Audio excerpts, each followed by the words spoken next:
bir bağlayıcı hissə var. Buna korpus callosum adlandırırıq tipdə.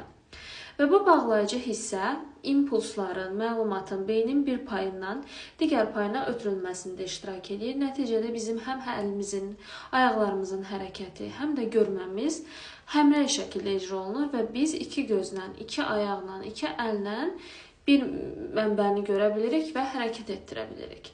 Əgər müxtəlif səbəblərdən, məsələn, bir şəxs insult keçiribsə, beynində şiş varsa, travma alıbsa və yaxud da yaşlılığa bağlı olaraq demensiya xəstəliyi o şəxsdə inkişaf eləyibsə, bu zaman həmin bu korpus callosum dediyimiz nahiyədə nadir də olsa bu durumdan zərər çəkə bilər. Nəticədə nə ortaya çıxır?